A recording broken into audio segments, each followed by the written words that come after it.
Hello বন্ধুরা, আমি আজকে ডিমের নতুন রেসিপি নিয়ে এসেছি। ডিমটা হালকা ভেঙে নিয়েছি, পেঁয়াজ লঙ্কা এর ভিতরে ভরে দেবো, দিয়ে মুখটা বন্ধ করে সেদ্ধ করে ছাড়িয়ে নিয়েছি। এবার আলুটাকে লবণ হলুদ দিয়ে লাল লাল করে ভেজে তুলে নেব। ভেজে তুলে ডিমটাও ভেজে নিয়েছি। নিয়ে এবার মশলাটা জিরে ধনে লঙ্কা গুঁড়ো পেঁয়াজ তেলে দিয়ে দিয়েছি, দিয়ে আদা রসুন বাটা দিয়ে দিয়েছি একসাথে। এবার ভালো করে মশলাটা ভেজে নেবো। আদা রসুনটা কষায় হয়ে গেলে মশলা দিয়ে দেবো।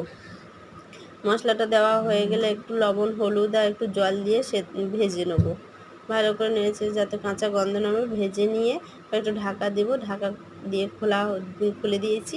এবার দেখতে পাচ্ছেন ভালো রকম হয়ে গেছে। এবার নেড়ে কষাই করে নেবো, মশলাটা যাতে গন্ধ না বেরোয়। হয়ে গেছে, জল ঢেলে দিয়ে দিয়েছি। এবার গরম ডিমগুলো ভেজে রাখা ডিমগুলো দিয়ে দেবো, ধনেপাতা ছড়িয়ে এবারে ফুটতে দিয়ে দিচ্ছি। গরম মশলা ছড়িয়ে নামিয়ে নেবো। হয়ে গেল রেডি।